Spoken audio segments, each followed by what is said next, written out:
présente toute une histoire. Le voyage sans fin.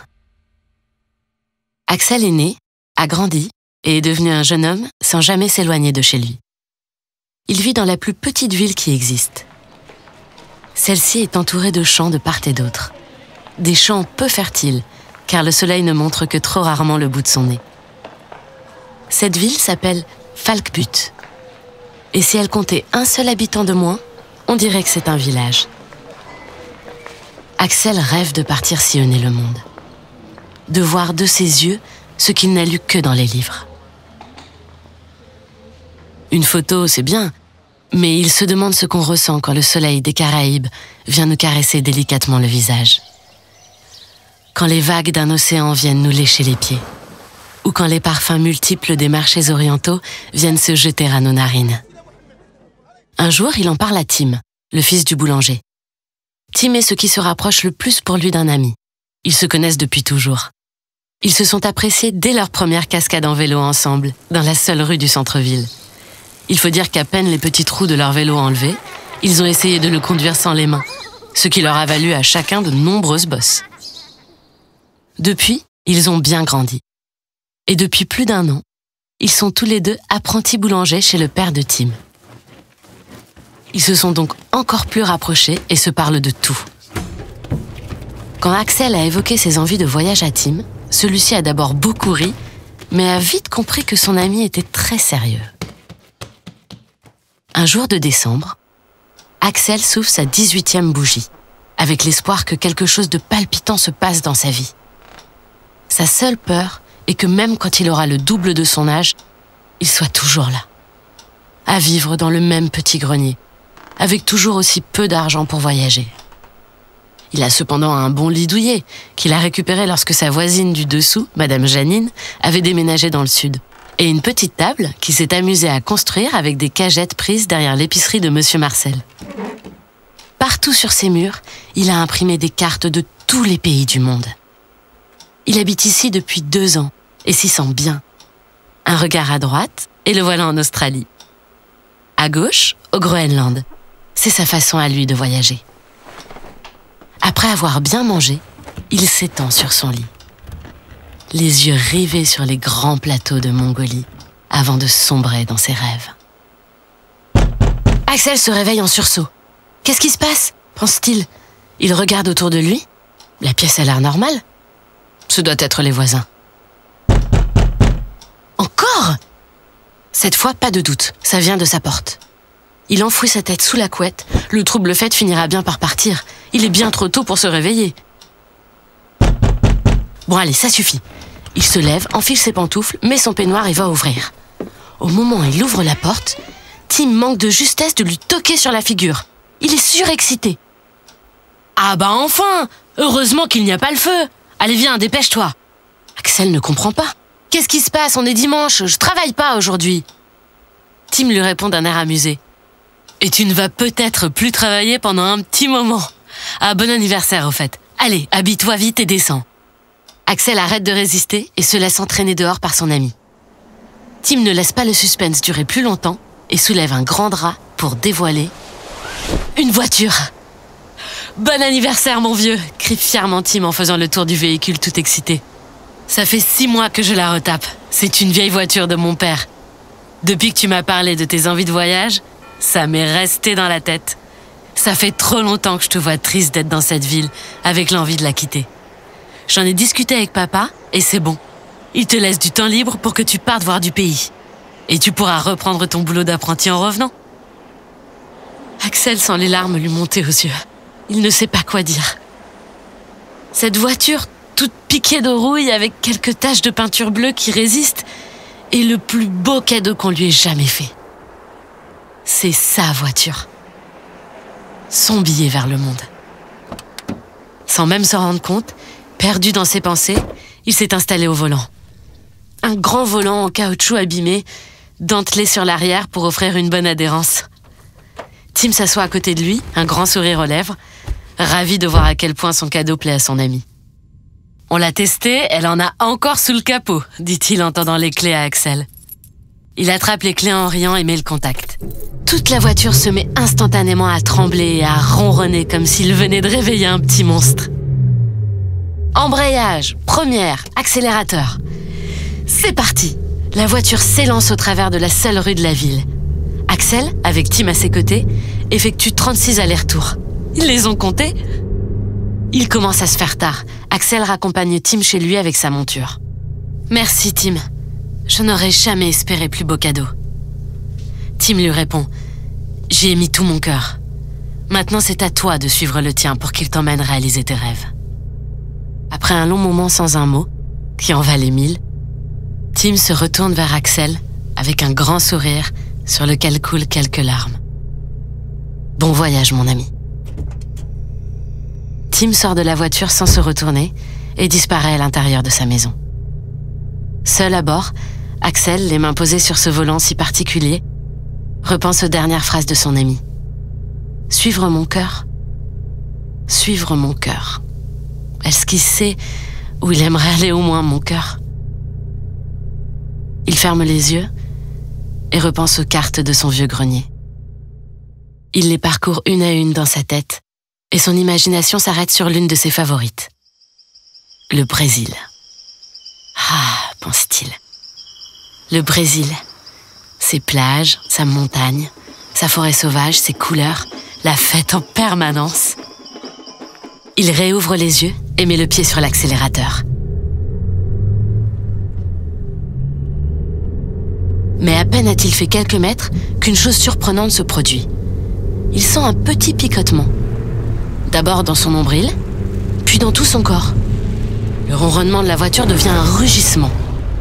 Il ne voit bientôt plus rien dans le pare-brise, qu'un noir sidérant, puis une lumière éblouissante. Il se sent alors comme aspiré. Il doit refermer les yeux tant la lumière est vive. Après quelques secondes, Axel réouvre les yeux. La nuit est soudainement devenue un bel après-midi. Les petites fermes ternes autour de Falkbutt se sont changées en jolies petites maisons multicolores à toit plat. Les champs qui bordent la ville sont devenus d'un côté une mer, d'un bleu azur splendide, et de l'autre, des montagnes dont les aiguilles viennent chatouiller les nuages. « Qu'est-ce que je fais là ?» hurle Axel en sortant précipitamment de la voiture. Il trébuche, encore un peu étourdi par ce drôle de voyage. Il ne comprend plus rien.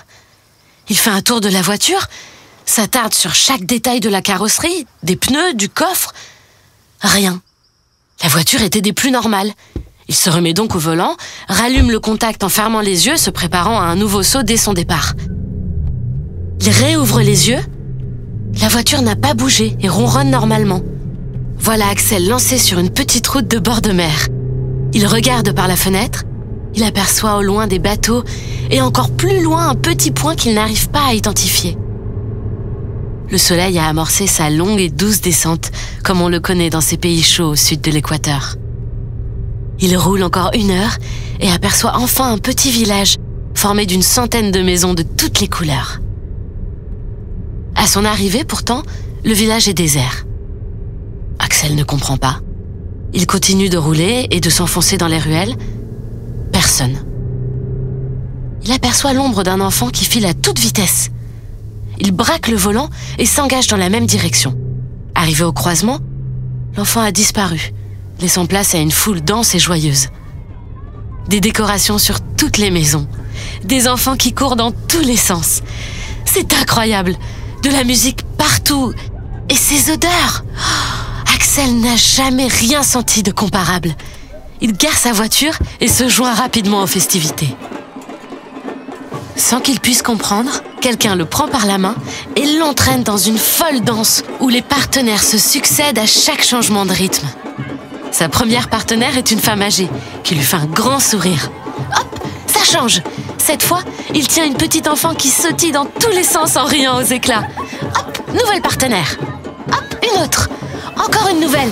Hop, tout à coup, le temps semble se figer. Tout comme son regard qui ne parvient plus à décrocher de sa nouvelle partenaire. Elle a de longs cheveux noirs et ondulés, recouverts par un petit foulard vert pomme qui souligne le vert de ses grands yeux qui le scrutent. Ses mains tremblent. Il ne comprend pas bien ce qui lui arrive. Elle lui sourit comme on ne lui a jamais souri auparavant. Il s'apprête à lui rendre ce sourire. Mais hop! Elle disparaît de sa vue et une nouvelle partenaire vient la remplacer. Il tente de la suivre du regard. Hop! Il est en train de la perdre. Tout tourne trop vite. Il se dégage de la foule, essaie tant bien que mal de la remonter à contresens. Il n'y parvient pas. Il l'a perdue. Axel aperçoit son foulard, tombé au sol. Il faut qu'il la retrouve pour lui rendre. Mais elle a définitivement disparu. 2 semaines s'écoulent. Chaque jour, il la cherchait partout. Il interroge les gens du village, mais personne ne peut l'aider. Résigné, il s'assoit aux abords du port, le foulard entre les mains, prêt à le lâcher au vent, pour se persuader qu'elle n'a jamais existé. Une voix l'interpelle. « Je connais cette étoffe. Elle vient d'une île au large. Je commerçais avec eux dans le temps avant qu'ils ferment l'accès à l'île. » Axel se retourne, un vieux pêcheur se tient derrière lui. « Emmenez-moi !»« Impossible, petit. Personne ne peut t'y emmener. Dans ce sens, la mer est impitoyable, et aucun de nos bateaux n'est capable d'arriver jusqu'à l'île en restant entier. Seule la famille qui réside sur cette île peut aller et venir grâce à leur bateau spécial. Mais c'est chose rare. Ils vivent dans le plus grand des secrets.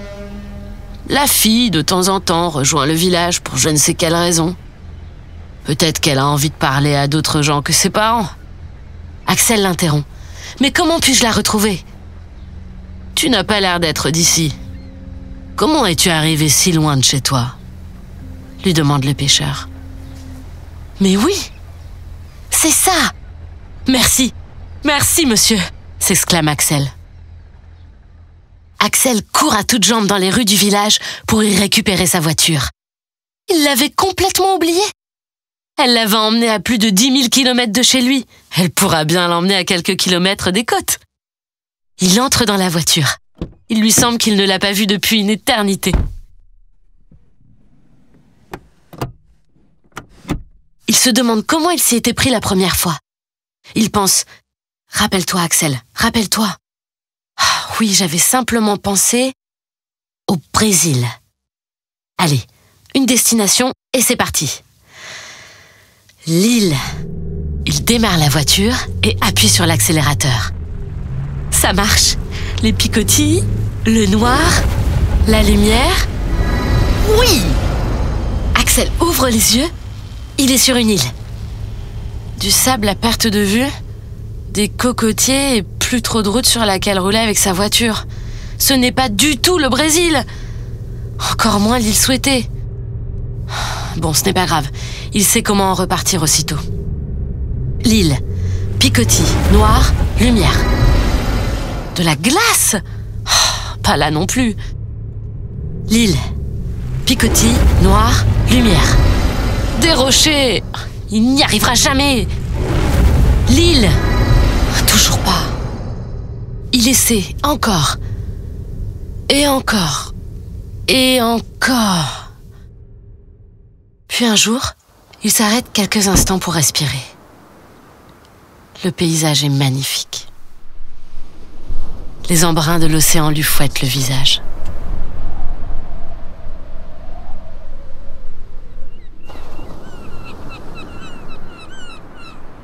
Il sent le doux parfum iodé, écoute le cri des mouettes. Fatigué, triste, après des dizaines et des dizaines de tentatives sans succès, il songe intérieurement. Ressaisis-toi, Axel. Tu peux voyager à travers le monde et voilà comment tu en profites. Il prend une grande décision. Il arrête de rechercher cette île tant désirée. Il ne la retrouvera jamais. Sa voiture lui offre un immense pouvoir. Celui de voyager à travers le monde en un clin d'œil et de découvrir des centaines de cultures différentes, de langues différentes, de couleurs, d'odeurs. Ainsi, pendant plus de 5 années, il n'arrête plus jamais de voyager. Mais pas en un clin d'œil comme sa voiture le permet. Il prend à chaque fois le temps de parcourir le pays. de découvrir toutes ses richesses et de faire des milliers de rencontres. Sa drôle de route l'emmène un jour jusqu'en Australie. À peine arrivé, il passe la tête par la fenêtre pour sentir l'odeur du pays comme il a désormais pris l'habitude de le faire. Il aime ce parfum. En revanche, à l'instant où il allait rentrer sa tête, un objet très dur vient lui heurter l'arrière du crâne. Que s'est-il passé? Il en est encore tout étourdi. Une voix l'interpelle. « Désolé, monsieur, j'apprends encore à m'en servir. » Le petit ramasse l'objet. C'est un boomerang. Il en a entendu parler mais n'en a encore jamais vu en vrai.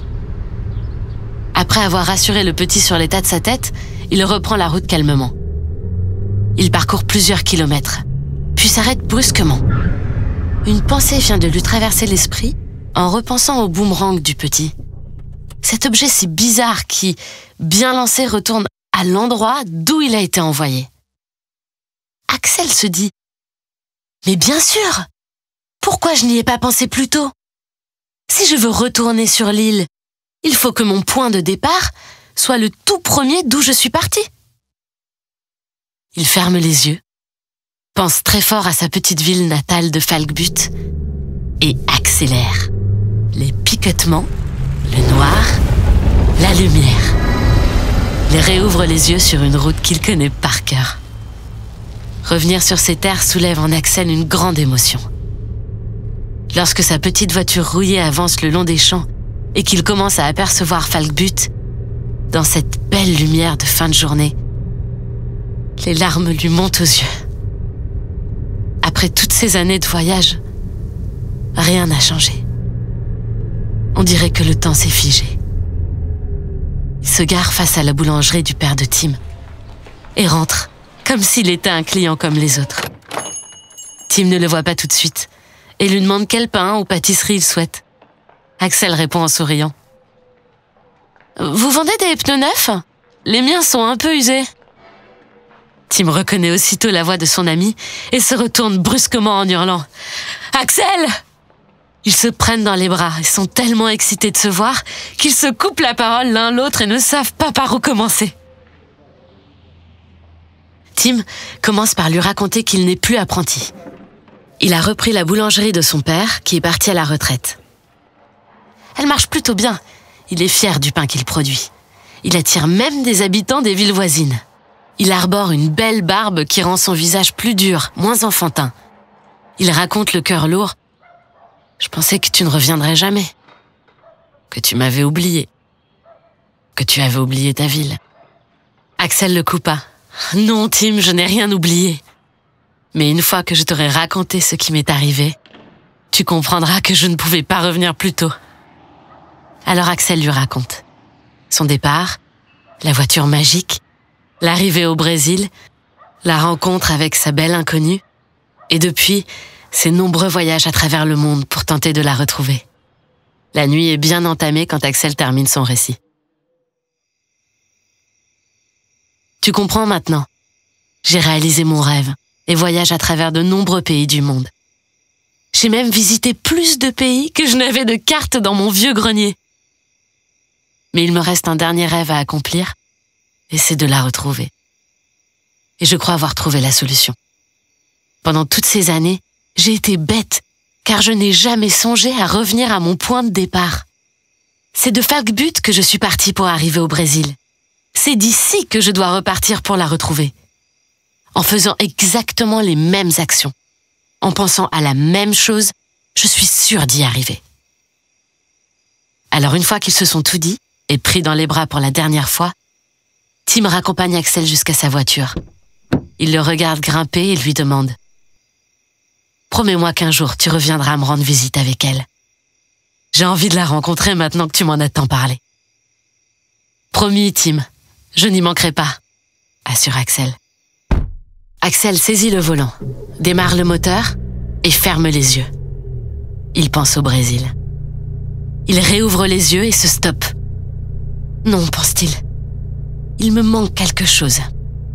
Qu'est-ce qui m'avait fait penser au Brésil la première fois? C'est là qu'il se souvient. Ses cartes! Les cartes qu'il avait affichées partout sur les murs de son vieux grenier. Il les avait parcourues une à une dans sa tête avant de s'arrêter sur le Brésil. Il se remémore les murs de son vieux grenier. Il le revoit comme s'il venait de le quitter. Il parcourt alors chaque mur, chaque carte, une à une, et s'arrête sur le Brésil. Ses plages, ses montagnes, sa forêt sauvage, ses couleurs, sa fête en permanence. Son cœur tremble d'un mélange d'excitation et de peur d'échouer. Il réouvre les yeux, accélère. Il commence à sentir le picotement devenu bien familier dans son nombril, puis le noir sidérant l'envahir, puis la lumière éblouissante, et enfin l'aspiration. Lorsqu'il réouvre les yeux, il ne voit que le bleu de l'océan face à lui, la lumière étourdissante du soleil et la chaleur étouffante. Du Brésil! Il est enfin de retour, ça y est! Axel explose de joie, danse, monte sur le toit et remercie Tim et sa voiture. C'est à ce moment-là qu'il comprend que la chance l'a accompagné dans sa quête. Il l'aperçoit qui erre en bord de falaise et qui semble pensive. Il s'approche doucement d'elle, de peur de l'effrayer. Elle est si belle, les cheveux plongés au vent. Il arrive quasiment à sentir son parfum de là où il est. Il l'appelle au loin. Raté. La belle prend peur et manque de peu de tomber de la falaise. Heureusement, elle s'est rattrapée. Il avance vers elle et sort quelque chose de sa poche. Alors qu'il est maintenant face à elle, sans parler, il lui noue le foulard qu'elle avait perdu des années auparavant lors de leur rencontre, autour du cou. Elle le prend dans ses bras et lui murmure à l'oreille. « J'ai fini par croire que tu étais un mirage, que je t'avais complètement imaginé. » Axel lui répond. « Je l'ai pensé tant de fois moi aussi, mais je n'ai jamais perdu espoir de te retrouver. » Elle demande. « Mais où étais-tu passé ? Je suis souvent revenue au village en secret, dans l'espoir de te recroiser. » Et moi, dit Axel, j'ai parcouru le monde avant d'y arriver. Axel passe alors le restant de la journée à lui conter son voyage. Sa voiture magique, mais pas si magique lorsqu'il s'agissait de retrouver son village et cette île. Après des heures et des heures de récits, il lui dit « Le destin nous a enfin réunis. J'aimerais qu'il ne nous sépare plus jamais. Peux-tu m'épouser ?» Elle lui répond amusée. « Pas besoin de nous marier, tu sais, pour ne plus nous séparer. Il faut juste que tu ne montes plus jamais dans cette voiture. Un mot de toi et je la détruis sur le champ, » répond aussitôt Axel. Il pense alors qu'il ne pourrait peut-être plus jamais rentrer chez lui et tenir sa promesse auprès de Tim. Il est prêt à ce sacrifice par amour. Mais elle ajoute « Non, ne la détruisons pas, tu es fou. Je voulais dire qu'il ne fallait plus jamais que tu montes dans cette voiture si je ne suis pas à tes côtés. » Depuis ce jour, Axel continue de lui raconter les histoires qu'il a vécues pendant ses années de recherche. Elle n'en est jamais rassasiée. Est-ce qu'ils ont utilisé la voiture magique pour voyager ? Personne ne le sait. Mais s'il vous prend vous aussi l'envie de parcourir le monde, vous entendrez dans de nombreux pays une drôle d'histoire. Celle d'un couple, fou amoureux, voyageant dans une drôle de voiture toute rouillée. Ils apparaissent et disparaissent aussi soudainement qu'un battement de cils. Et si vous avez la chance de passer un jour par Falbut, arrêtez-vous à la boulangerie et demandez au boulanger de vous faire goûter son pão de queijo, un pain au fromage brésilien en forme de petites perles. Il ne vous révélera jamais où et comment il a appris la recette.